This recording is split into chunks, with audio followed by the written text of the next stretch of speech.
Hello everyone, welcome back to the daily current affair series of triple A bright academy. आज हम इस series में 29 अप्रैल के current affairs cover करेंगे। तो पहला क्वेश्चन देखते हैं अपना, which of the following becomes first district in India to cover 100% households under ABPMJ Sehat scheme. ठीक है, ABPMJ सेहत स्कीम के अंडर 100% हाउस होल्ड कौन सी डिस्ट्रिक्ट ने कवर किया, कौन सी ऐसी पहली डिस्ट्रिक्ट बन गई इंडिया की जिसने 100% हाउस होल्ड्स कवर कर लिए इस स्कीम के अंडर। तो वो बनी है सांबा डिस्ट्रिक्ट। ठीक है, जम्मू कश्मीर की एक डिस्ट्रिक्ट है सांबा, ये फर्स्ट ऐसी बन गई डिस्ट्रिक्ट जहाँ पर 100% हाउस होल्ड इस स्कीम के अंडर कवर हो गए। अब इस स्कीम को हम पहले एक बार इसकी फुल फॉर्म देखते हैं कि ABPMJ सेहत स्कीम है क्या। यह है आपकी आयुष्मान भारत प्रधानमंत्री जन आरोग्य योजना। यहाँ तक तो आपको पता भी होगा। सेहत की एक बार हम फुल फॉर्म देख लेते हैं, social Endeavour for health and telemedicine scheme. ठीक है, तो इस स्कीम के under 100% house holds Samba district के कवर हो गए हैं। Jammu and Kashmir state health agency has also started an initiative जिसका नाम है गांव गांव आयुष्मान। ठीक है, एक और इनिशिएटिव स्टार्ट किया है जम्मू कश्मीर की गवर्नमेंट ने जिसका नाम है गांव गांव आयुष्मान। इस स्कीम के अंडर जितने भी मतलब जो भी ऐसे एरियाज़ हैं ना जो यूजुअली कवर नहीं होते हैं किसी भी हेल्थ स्कीम के अंडर, वो यहाँ इसमें कवर हो जाएंगे। ठीक है, मतलब जो बिल्कुल अनरीचेबल भी होते हैं, क्योंकि जम्मू कश्मीर में जैसे बर्फ़ पड़ती है या ऐसी वेदर कंडीशंस हो जाती है जिसकी वजह से हर जगह नहीं कवर हो पाती है, तो ये उसके अंडर इस वाली स्कीम के अंडर ये वो वाली सारी भी जगहें कवर हो जाएंगी। ओके, नेक्स्ट हमारे पास पॉइंट है, दी सेहत scheme was launched in convergence with ABPMJ for the entire UT of Jammu and Kashmir on 26 दिसंबर 2020। कब हुई ये स्कीम वहाँ पर लॉन्च? 26 दिसंबर 2020 को। Okay, the aim of the scheme is to extend health insurance coverage to all residents of UT of Jammu and Kashmir.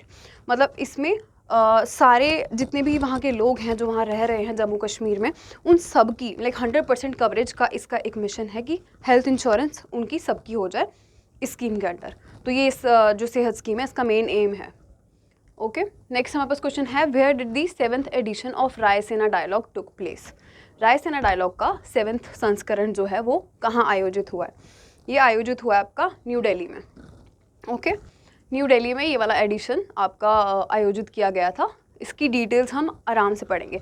अब ये वाला क्वेश्चन हमने अभी तक कवर क्यों नहीं किया था? वैसे तो ये परसों लास्ट इसका डे हो चुका था, बट कल की न्यूज़ हमारी ऑलरेडी काफ़ी वीडियो लंबी बन गई थी, इसलिए हमने इसको आज कवर करना था। तो आज हम इसकी डिटेल्स प्रॉपरली एक बार पढ़ लेंगे। ये आपका काफ़ी इंपॉर्टेंट है, one of the most important topics है। इसको एक बार हम ढंग से कवर कर लेते हैं। The Raisina dialogue which started in 2016 is India's flagship multilateral foreign policy and geo economic conference. ठीक है, 2016 में ये जो कॉन्फ्रेंस है रायसेना डायलॉग ये स्टार्ट हो गई थी। इसकी ये जो अब एडिशन हुई थी 2022 में, इसकी 7th एडिशन है। लास्ट ईयर ये वर्चुअली ऑर्गेनाइज किया गया था। तो ये एक मल्टीलेटरल फॉरेन पॉलिसी और जियो इकोनॉमिक कॉन्फ्रेंस है। इसमें जो लार्ज स्केल ग्लोबल कॉन्फ्रेंस कह सकते हैं इसको, जिसमें मतलब इंडिया के फॉरेन अफेयर्स के बारे में हम एक हायर लेवल पे जाके डिस्कस करते हैं। ठीक है, it was a 3-day conference जो अप्रैल 25 से लेके अप्रैल 27 तक थी। ओके, और इसमें चीफ गेस्ट कौन थे? यूरोपियन कमीशन की प्रेसिडेंट हैं ये उर्सुला वॉन डेर लेयन। ये इनकी इस वाली कॉन्फ्रेंस की चीफ गेस्ट थी। तो इनका नाम आपके लिए बहुत इंपॉर्टेंट है। ठीक है, ये प्रेसिडेंट थे इसके चीफ गेस्ट है ये इस वाली कॉन्फ्रेंस के। The dialogue was based on the theme. अब थीम भी है इस डायलॉग की, क्या है वो?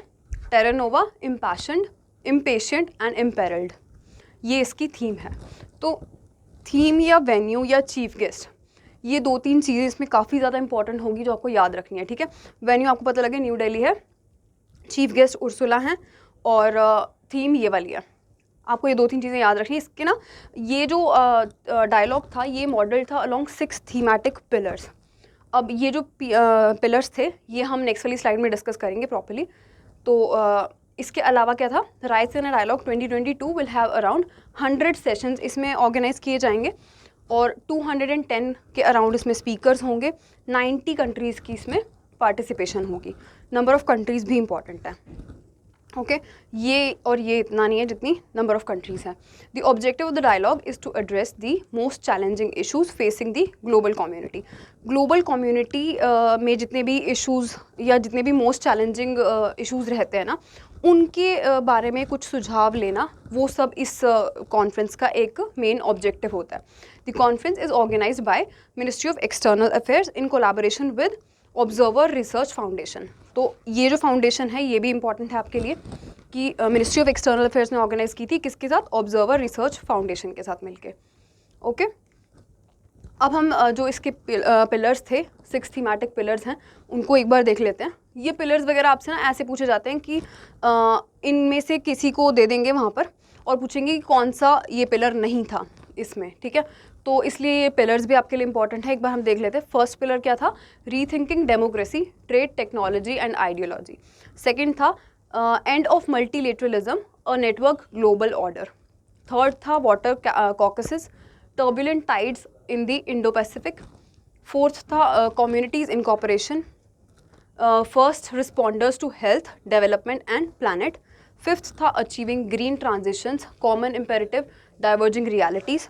सिक्स्थ और लास्ट पिलर था Samson versus Goliath, the persistent and relentless technology wars. ये 6 पिलर्स थे. ये जब आप PDF में देखेंगे तो एक बार इसको एटलीस्ट 2-3 बार इन पिलर्स को पढ़ लेना प्रॉपरली. ठीक है, नेक्स्ट हमारे पास क्वेश्चन है, which of the following inked an MOU with Norway's Equinor to collaborate on E&P clean energy. निम्नलिखित में से किसने E&P स्वच्छ ऊर्जा पर सहयोग करने के लिए नॉर्वे के इक्विनोर के साथ एक समझौता ज्ञापन पर हस्ताक्षर किए हैं? तो वो किए हैं आपके ONGC ने. ओके ONGC ने ये जो MOU है ये साइन किया है.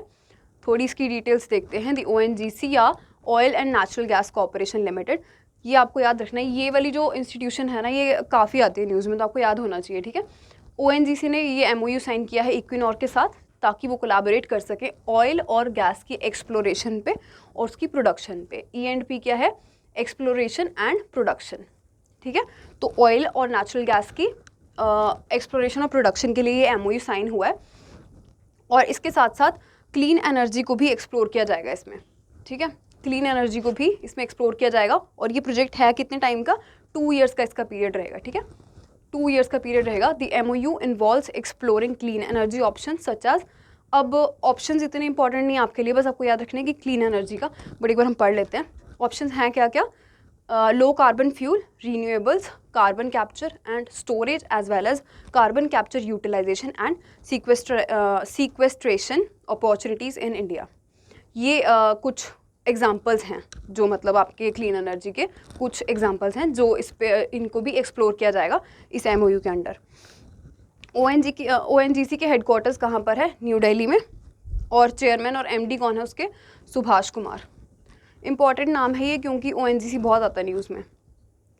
नेक्स्ट क्वेश्चन हमारे पास है, which fintech startup has launched a contactless RuPay card in the form of key chain. अब ये बैंक एग्ज़ाम्स के लिए स्पेशली बहुत इंपॉर्टेंट है. अच्छा, कल एक कमेंट में ये भी क्वेश्चन था कि साथ के साथ आप ये भी बता देना कि कौन से एग्ज़ाम के लिए कौन सा क्वेश्चन हेल्पफुल है. ये जो है ना आपके करंट अफेयर्स जितने भी एग्ज़ाम्स में कवर होते हैं ना, उन सब के लिए ये वाले आपके MCQs हेल्पफुल रहेंगे. बाकी जो ऐसे होता है कि मेनली इस एग्ज़ाम के लिए इंपॉर्टेंट है वो मैं आपको बता देती हूँ साथ के साथ.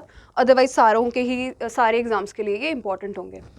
तो ये जो क्वेश्चन पूछा ये पूछा कि किस फिनटेक स्टार्टअप ने की चेन के रूप में कॉन्टैक्टलेस रुपे कार्ड लॉन्च किया है. ये किया है आपका पेंसिल्टन ने. ओके, पेंसिल्टन एक स्टार्टअप है, एक टीन फोकस स्टार्टअप है ये, मतलब जो टीनेजर्स होते हैं उन पे मेनली ये फोकस करता है. तो ये जो स्टार्टअप है इसने लॉन्च किया है पेंसिल की, जो एक national common mobility card compatible है. मतलब कि एक कार्ड है जिसका नाम है नेशनल कॉमन मोबिलिटी कार्ड, उसके बारे में हम पढ़ेंगे अभी डिटेल में. उसके साथ भी कंपैटिबल है. और ये है क्या, कैसा कार्ड है ये की चेन मतलब है क्या चीज़, RuPay on the go contactless key chain है ये, जो मेनली टीन्स को ही फोकस करता है इन कोलैबोरेशन विद NPCI जो आपका national payments corporation of India है एंड ट्रांसकॉर्प PPI. तो इनके साथ मिलके ये जो पेंसिल्टन ने लॉन्च किया पेंसिल की, ये एक की चेन होगा जो कॉन्टैक्टलेस, एक आपके पास रुपे कार्ड ही होगा, कॉन्टैक्टलेस एक कार्ड होगा. तो ये जो पेंसिल की है इसको जो यूज़र्स हैं वो परचेज़ कर सकते हैं 150 रुपीज़ में, और जो पेंसिल कार्ड है उसको 100 रुपीज़ में परचेज़ कर सकते हैं।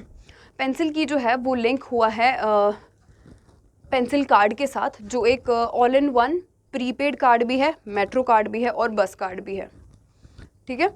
हैदराबाद बेस्ड पेंसिल्टन, अब जो पेंसिल्टन है ये हेडक्वार्टर्ड कहाँ पर है? हैदराबाद में। हैदराबाद की एक कंपनी है। ये इंडिया का पहला ऐसा ऐप बनाया है इन्होंने पेंसिल्टन के नाम से, जो किड्स और टीन्स को पैसों की मैनेजमेंट सिखाता है, ठीक है। अपनी पैसों की जितनी भी इनकी पॉकेट मनी वगैरह भी होती है उसकी मैनेजमेंट सिखाता है इन अ फन वे, ठीक है। तो मनी मैनेजमेंट का इसका बेसिक पर्पस है इस एक ऐप का। और साथ में अगर जैसे हमने इसकी बात की थी नेशनल कॉमन मोबिलिटी कार्ड, ये क्या है? ये कार्ड जो है वो लॉन्च हुआ था, लॉन्च किया था किसने? मिनिस्ट्री ऑफ आपकी जो हाउसिंग एंड अर्बन अफेयर्स है उन्होंने इसको लॉन्च किया था 4 मार्च 2019 में। ओके, ये जो कार्ड है ये एक ट्रांसपोर्ट कार्ड है जो कि एनेबल करता है यूज़र्स को टू पे for travels, toll duties, retail shopping या विड्रॉ मनी। मतलब इसमें ऑलमोस्ट बाकी जैसे ये आपकी रिटेल शॉपिंग और विड्रॉ मनी वाला तो बाकी कार्ड्स में भी होता है, तो इसमें मतलब ट्रैवल वगैरह का भी होता है और टोल ड्यूटीज़ का भी पेमेंट हो जाता है। तो ये एक आपका NCMC वाला कार्ड है जो ministry of housing and urban affairs ने लॉन्च किया था। अब minister of housing and urban affairs कौन है? हरदीप सिंह पुरी, ठीक है। हरदीप सिंह पुरी हैं minister of housing and urban affairs. Next question हमारे पास है, which bank launched a new feature on it's mobile banking platform targeted towards seniors and elderly? Again one of the most important questions, कि किस bank ने अपने mobile banking platform पर वरिष्ठों और बुजुर्गों के लिए एक नई सुविधा शुरू की है? ये की है आपकी बैंक ऑफ बड़ौदा ने, ठीक है। बैंक ऑफ बड़ौदा ने ये नया फीचर लॉन्च किया है सीनियर सिटीजन्स के लिए या आपके एल्डरली पीपल के लिए। The bank of Baroda has launched Bob world gold. ये इन्होंने सीनियर सिटीजन्स के लिए लॉन्च किया है, और जो इनका अपना मतलब वेबसाइट है या बैंकिंग प्लेटफॉर्म है मोबाइल बैंकिंग, उसका क्या नाम है? Bob world, bank of Baroda world, ठीक है। और bank of Baroda world gold इन्होंने सीनियर सिटीजन्स के लिए लॉन्च किया है नया फीचर। ये जो ऐप है आपका ये एंड्रॉयड और iOS दोनों पे चलेगा। मेन इसका फंक्शन है कि ये प्रोवाइड कर सके सीनियर फ्रेंडली बैंकिंग एक्सपीरियंस, ठीक है। सीनियर सिटीजन्स के लिए जो ईजी हो, उनके हिसाब से पर्सनलाइज हो, वो एक्सपीरियंस उनको प्रोवाइड करवाने के लिए इस ऐप को लॉन्च किया गया है। इसमें सारी ही बैंकिंग की सर्विसेज होंगी। अगर हम बात करें बैंक ऑफ बड़ौदा के MD CEO की, तो वो हैं संजीव चड्ढा, और हेडक्वार्टर्स के वडोदरा गुजरात में है। टैगलाइन है इंडियाज़ इंटरनेशनल बैंक। ऐसी चीज़ें जब हम बार बार डिस्कस करते हैं तो आई एक्सपेक्ट कि आप लोगों के ये माइंड में आ जानी चाहिए, ठीक है। इन फ्यूचर हम लोग इसको फिर डिस्कस कर लेंगे क्वेश्चंस के साथ भी, ठीक है। नेक्स्ट हमारे पास क्वेश्चन है, who among the following have been honoured with order of merit in the diplomatic service of Peru Jose Gregorio page Soldan by Peru government. अब ये एक अवार्ड है, एक मेरिट है, ये पेरू गवर्नमेंट ने फॉलोइंग में से किसको दिया है, किसको ऑनर किया है इस अवार्ड के साथ? तो ये किया है अर्देशीर BK दुबाश को, ठीक है। अर्देशीर BK दुबाश को ये पेरू गवर्नमेंट ने ऑनर किया है।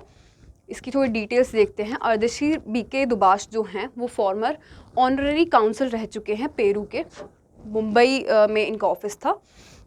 इनको ऑनर किया गया है इस अवार्ड के इस एक ऑर्डर के साथ, ठीक है, जिसका नाम है merit in the diplomatic service of Peru Jose Gregorio page Soldan. The highest distinction, ये वहाँ का मतलब हाईएस्ट अवार्ड है एक, जो वहाँ की आपकी मिनिस्ट्री ऑफ फॉरेन अफेयर्स, जो पेरू गवर्नमेंट की मिनिस्ट्री ऑफ फॉरेन अफेयर्स है, वो इस अवार्ड को देती है। तो ये अवार्ड मिला है इनको। इन्होंने जो BK दुबाश हैं, इन्होंने as the honorary council of Peru serve किया है फॉर 50 ईयर्स। 50 साल तक इन्होंने सर्व किया है as the honorary council of Peru since 1973। ये आपको इतना नहीं इम्पॉर्टेंट होगा, बट मेनली ये क्योंकि ये हाईएस्ट अवार्ड है पेरू गवर्नमेंट का, तो इसलिए आपको याद होना चाहिए इनका नाम। बेसिकली इनका नाम ज़्यादा फेमस मतलब ज़्यादा इम्पॉर्टेंट होगा। और पेरू के प्रेसिडेंट कौन है? पेड्रो कैस्टिलो, और कैपिटल वहाँ की लीमा है, करेंसी वहाँ की है पेरूवियन सोल। नेक्स्ट क्वेश्चन हमारे पास है, which state becomes India's first state to develop migration tracking system app for portability of ICDS scheme? ICDS योजना की पोर्टेबिलिटी के लिए माइग्रेशन ट्रैकिंग सिस्टम ऐप विकसित करने वाला भारत का पहला राज्य कौन सा राज्य बन गया है? तो ये बना है आपका महाराष्ट्र, ठीक है। महाराष्ट्र गवर्नमेंट ने ये इनिशिएटिव लॉन्च किया है। इसकी डिटेल्स देखते हैं। महाराष्ट्र पहला ऐसा स्टेट बन गया है जिसने एक website based migration tracking system application launch की है। माइग्रेशन ट्रैकिंग सिस्टम मतलब जितने भी माइग्रेंट्स होते हैं उनको ट्रैक किया जाएगा इस एप्लीकेशन के थ्रू, ठीक है। उनकी मूवमेंट को ट्रैक किया जाएगा और क्या हेल्प मतलब कैसे ट्रैक किया जाएगा, इनको ना मतलब individual unique identity numbers assign किए जाते हैं, तो उसके थ्रू इन माइग्रेंट वर्कर्स को ट्रैक किया जाएगा। The MTS project aims to ensure the continuity of integrated child development services for migrant beneficiaries. अब इसका क्या टारगेट है, क्यों ट्रैक करना है उनको, ताकि जो ICDS वाली स्कीम है ना, जो इंटीग्रेटेड चाइल्ड डेवलपमेंट सर्विसेज है ना, ये वहाँ के जो माइग्रेंट वर्कर्स हैं, उनके जो बेनिफिशरीज़ हैं माइग्रेंट्स में, उनको सारी एजुकेशन वगैरह उनके चिल्ड्रन के लिए बेसिकली टारगेट किया गया, तो उनको वो सारी फ़ायदे पहुँचाए जा सके, इसलिए इनकी ट्रैकिंग होगी। अच्छा, इसमें जो बेनिफिशरीज़ हैं वो कौन कौन होंगे? Children under the age of 18, lactating mothers and pregnant women who are registered with anganwadi centres. तो इन सब के लिए बेसिकली ये जो ट्रैकिंग सिस्टम है इसको लॉन्च किया गया है, इस ट्रैकिंग एप्लीकेशन को। ICDS scheme is a centrally sponsored scheme implemented by the ministry of women and child development. ये जो स्कीम है आपकी इंटीग्रेटेड चाइल्ड डेवलपमेंट सर्विस, ये सेंट्रली स्पॉन्सर्ड है, मतलब कि इसको आपका सेंट्रल गवर्नमेंट ऑफ इंडिया मतलब गवर्नमेंट ऑफ इंडिया ने इसको स्पॉन्सर किया है और ministry of women and child development के द्वारा ये इम्प्लीमेंट की गई है। लॉन्च कब हुई थी? 1975 में, ठीक है। 1975 में लॉन्च हो चुकी है स्कीम। नेक्स्ट क्वेश्चन हमारे पास है, Google signed MOU with state government for the benefits of digital economy. Digital अर्थव्यवस्था के लाभों के लिए गूगल ने किस राज्य सरकार के साथ समझौता ज्ञापन पर हस्ताक्षर किए हैं? तो ये किया आपके तेलंगाना गवर्नमेंट के साथ। Google signed an MOU with the Telangana government to develop the digital economy, and it has been focused on the change in youth, student, citizen services and women entrepreneurs. तो मेन ये target है, Google ने किस लिए MOU sign किया है Telangana government के साथ? मेन टारगेट इनका ये है कि तेलंगाना गवर्नमेंट जो है ना वो डिजिटल तेलंगाना बनाना चाह रहा है, मतलब एक तेलंगाना की पूरी स्टेट में डिजिटलाइजेशन फोकस कर रहा है तेलंगाना की गवर्नमेंट जो है, और गूगल उसके लिए उसको हेल्प कर रहा है। कब से हेल्प कर रहा है? सिंस 2017, ठीक है। सिंस 2017 गूगल अपनी सर्विसेज प्रोवाइड करवा रहा है तेलंगाना को, ताकि वहाँ पर डिजिटलाइजेशन हो सके। तो गूगल जो है उसने स्टार्ट किया है डेवलपमेंट ऑफ हैदराबाद कैंपस। इसके मतलब एग्जैक्टली इसकी न्यूज़ नहीं है ये, इसमें आपका सिर्फ गूगल के लिए एक इम्पॉर्टेंट न्यूज़ है कि इसी के साथ साथ ना गूगल ने अपना हैदराबाद कैंपस भी बनाना वहाँ पर स्टार्ट कर दिया है, जो कि एक 3 मिलियन स्क्वायर फुट की एक बिल्डिंग होगी गाचीबोली हैदराबाद तेलंगाना में। अब ये जो बिल्डिंग है ये अभी तक की लार्जेस्ट इनका कैंपस होने वाला है गूगल का, अपने हेडक्वार्टर के बाद। जो इनका कैलिफोर्निया US में सेंटर वो हेडक्वार्टर है ना गूगल का, उसके बाद हैदराबाद कैंपस जो है वो सबसे बड़ा कैंपस होने वाला है गूगल का। तो इसके लिए ये वाला आपका इम्पॉर्टेंट बन जाता है पॉइंट कि जो इसका सेकंड लार्जेस्ट कैंपस होगा अपने हेडक्वार्टर के अलावा, वो कहाँ पर है? हैदराबाद तेलंगाना में, ठीक है। अच्छा, Google will also collaborate with the government to extend the scholarship for Google career certificates to Telangana youth. Google ने गूगल करियर सर्टिफिकेट्स भी लॉन्च किए हैं ताकि वो स्कॉलरशिप प्रोवाइड करवा सकें तेलंगाना का जो भी एलिजिबल यूथ है उसके लिए, ओके। और support women entrepreneurs through digital business and financial skills training. Women entrepreneurs को कैसे करने वाले हैं सपोर्ट, यहाँ पर गूगल वगैरह की तरफ से कैसे सपोर्ट मिलने वाला है? उनको डिजिटल बिजनेस और फाइनेंशियल स्किल ट्रेनिंग प्रोवाइड करवाई जाएगी। जितने भी वुमेन एंटरप्रेन्योर्स होंगे वहाँ पर उनको ये ट्रेनिंग प्रोवाइड की जा सकेगी ताकि वो आगे बढ़ सकें अपने करियर में, ओके। ये वाला पॉइंट हम डिस्कस कर ही चुके हैं।